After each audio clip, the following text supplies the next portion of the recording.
क्षेत्र का दौरा करते थे। एक प्रशासक सिर्फ फाइलों पर दस्तखत नहीं कर सकता, न्यायिक मामले ही नहीं निपटाता, अपने लोगों के बीच उनके साथ उनकी दिनचर्या भी शामिल रहती है।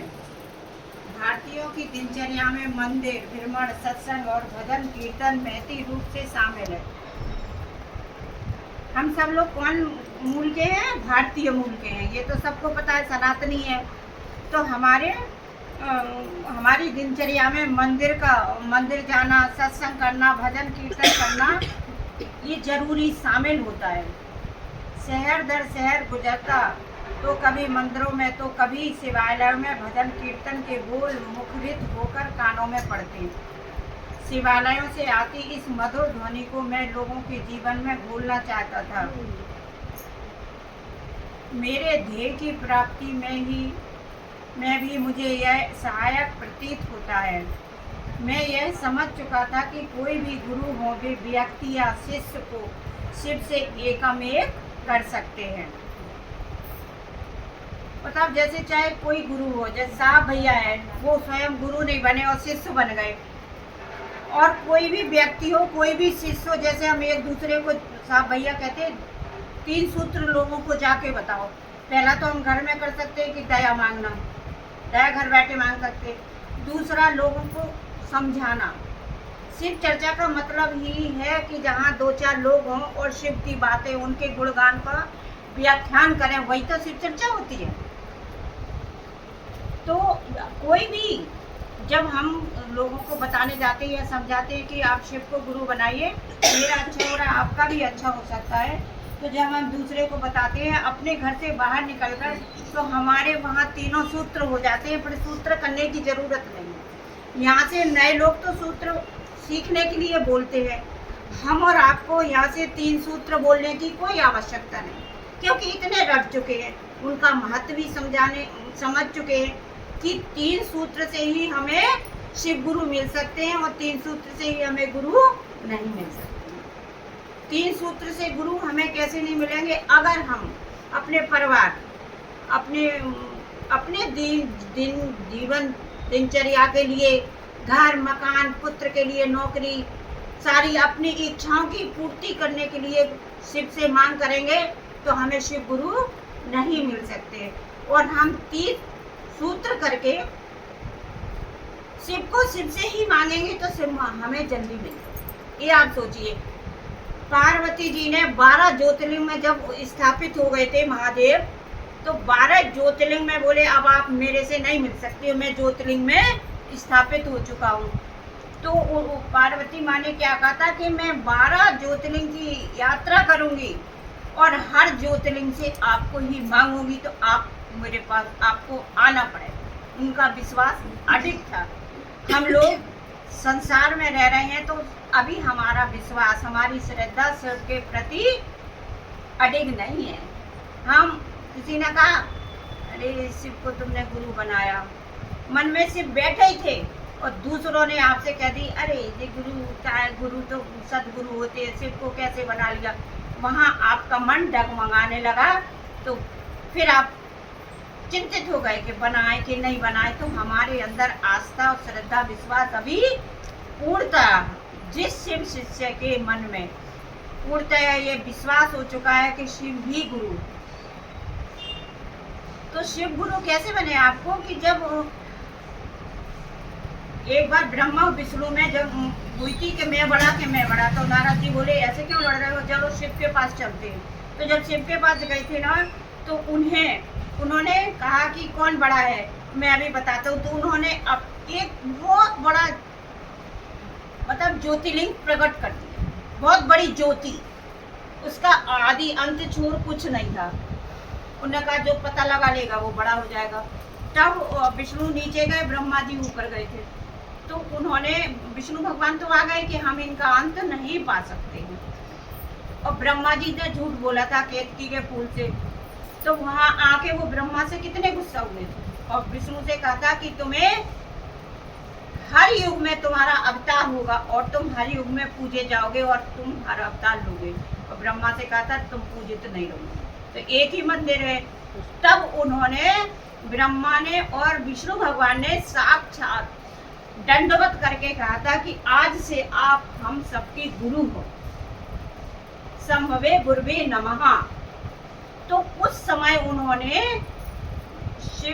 शिव जी ने विष्णु और ब्रह्मा जी को ये मंत्र नमः शिवाय का दिया था। तो उन्होंने कहा कि तुमने गुरु तो मान लिया है, मुझे दक्षिणा तो दो, गुरु दक्षिणा दो। तो कहते हमारी औकात ही क्या है, आपको आज से सारा जीवन आपके नाम हमने अर्पण कर दिया। तब से उनको सारे जगत ने गुरु माने, आदि गुरु, जगत गुरु के नाम से, गुरुओं के गुरु से प्रसिद्ध हो गए थे।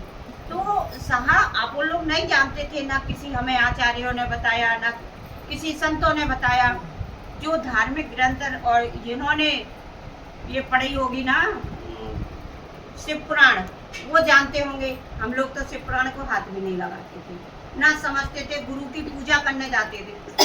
तो पूजा करना एक कर्म में आता है हमारे, मंदिर जाना, पूजा करना, शिव को पाना नहीं है, ये हमारे कर्मों के अधीन आती। पहली सीढ़ी है कि हम भगवान को अपना नहीं बनाया, हमने उनकी पूजा की। फिर ना साहब भैया आते और ना हमें गुरु रूप में शिव मिलते।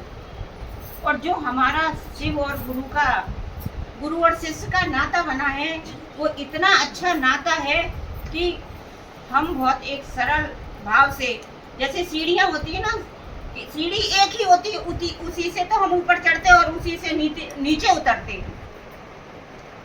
तो हमें सीढ़ी चढ़ना होगा तो हमें एक मात्र भाई साहब भैया ने ऐसा बना दिया कि सीढ़ी दर सीढ़ी हम अच्छी तरह से चढ़ सकते हैं और हमें नीचे उतरने की आवश्यकता नहीं। उस गुरु से मिलाया ना, तो आप सब लोग अगर शिव विश्वास है, और माँ जो जिनकी अब 9 देवी आ रही हैं, माँ भवानी श्रद्धा है, जहाँ विश्वास और श्रद्धा है वही शिव और पार्वती है। अब हम कहते 9 दिन आ गए, मैया को पूजेंगे, शिव को छोड़ देंगे। अरे जहाँ शिव है, जब आप शादी में जाते तो पति के नाम से कार्ड आता है, तो बीवी और बच्चे पीछे चलते हैं ना। तो जब हमने शिव को गुरु बना लिया तो हमारे लिए वो कार्तिक जी हो, गणेश जी हो, माँ पार्वती हो, अरे उनका परिवार उनके साथ चलेगा तो वो मेरे साथ भी है, ये तो मुझे विश्वास हो गया। मैं परसों रात को यही लेटी लेटी सोच रही, एक विचार मन में आया कि हम कहते मेरा परिवार था, मुझे इसका मालिक बनाया गया था परिवार के लिए कि मैंने तुम्हें बच्चे दिए, उसका लालन पालन करिए आप, और जब बच्चे बड़े होने लगते हैं फिर आप उनसे ध्यान हटाइए। लेकिन हम इतनी ममता करने लगते कि बच्चों की शादियां कर देते, लड़कियों को विदा कर देते, लड़के को बहू को सौंप देते हैं। तो आप, मेरी समझ में अब आया इस बुढ़ापे में 65-66 साल में, कि जब बेटी का शादी करते हैं तो वो दूसरे परिवार से जुड़ जाती है, उसका प्रेम उस परिवार से जुड़ने लगता है, और लड़के का अपनी बीवी पे प्रेम, अपने बच्चों पे, अपने ससुराल की तरफ। और हम अकेले बचते तो हमारी क्या अपेक्षा रहती कि ये बच्चे मेरे थे, मेरे ही है। वही मेन दुख का कारण है, वो बच्चे दूसरों से तो बंध गए ना। इसको अगर आप और हम सोचेंगे ना तो हम और आप कभी दुखी नहीं। बेटी माँ बनी, पत्नी बनी, बहू बनी, भाभी बनी, उस परिवार में निभाएगी। हम जब तक थे वो मेरे थे, फिर वो बट गए। तो मुझे अब अपेक्षाएं नहीं करना चाहिए कि इसको बहू को चारा, मुझे, मेरे पति ने भी तो मुझे चाहा था। ये बातें अब मुझे अच्छी लगती हैं कि सोचो, अपेक्षाएं नहीं करो किसी, अपेक्षा करो तो महादेव से ही वो पूरी करते हैं और करें। और हम और आप उस परिवार के प्रेम बंधन में इतने जकड़ जाते, वो जकड़न मेरी अब छूट रही कि नहीं साहब, बच्चे ने क्या कह दिया, कहो तुम्हारा स्वभाव है, कोई गाली दे रहा देने दो, उसका स्वभाव है। हमारा स्वभाव शिव जैसा होना चाहिए। हम कहते ना कि हमारे पास इतना पैसा, इतनी सब कुछ है, और हम उसमें इतने भुक्त हो जाते हैं, उसके रख रखाव में दुखी हो जाते, उसको भय में दुखी हो जाते, कोई चोरी ना कर ले, और ये मेरा परिवार है, मेरा परिवार को ये नहीं हो जाए। अरे परिवार दिया था परमात्मा ने, उसी ने विभाजन कर दिया ना उस परिवार का, वो कहता अब तो मेरी शरण में तू आजा, मैं तेरा उद्धार करूंगा। वो उद्धार के लिए बैठे हैं और हम उद्धार से दूर भाग रहे, उस सागर के दलदल में फंसना चाहते। तो मेरी प्यारी बहनों, इसको सोचो कि हमें दलदल में नहीं फंसना है, हमें दलदल से बाहर निकलना। जब आप दलदल से बाहर निकलोगी, 2 कदम शिव के लिए बढ़ाओगी, शिव 10 कदम पहले आपको थाम देंगे। ये विश्वास हो गया कि हम बेफालतू की फिक्र और चिंता में। अब हमारी उम्र चिंतन करने, आप बचपन से ही, जैसे बच्चा जब कहते हैं ना कि उसमें जाता है नर्सरी में, तो उसे A for apple, B for boy, C for cat पढ़ाया जाता है। छोटा से अनार, बड़ा से आम, जोर जोर से पढ़ाया जाता है।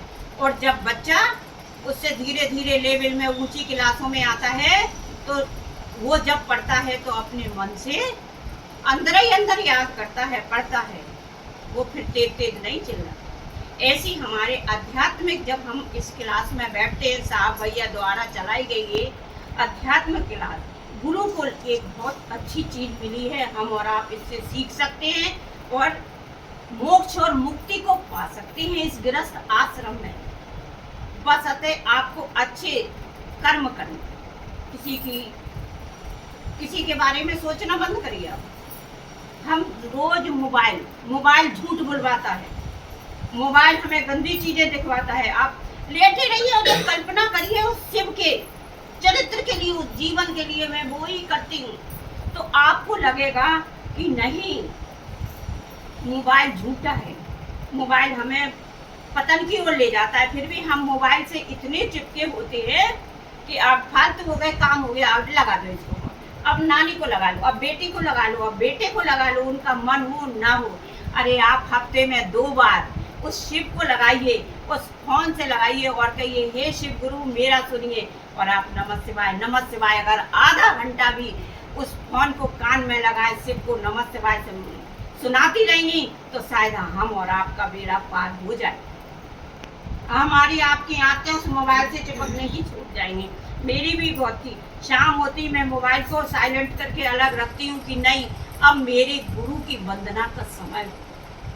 आप सोचिए तो सही, आप अपने विचारों को बदलिए।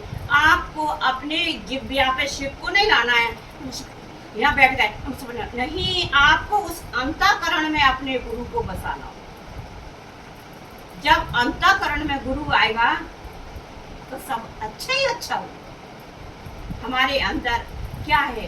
परिवार, प्रेम दिया ना, तो एक सीमा होती है प्रेम करने की। हम बुढ़ापा आता तो उसमें इतने रम जाते हैं कि वो प्रेम हम अपने परिवार से दूर नहीं होना है।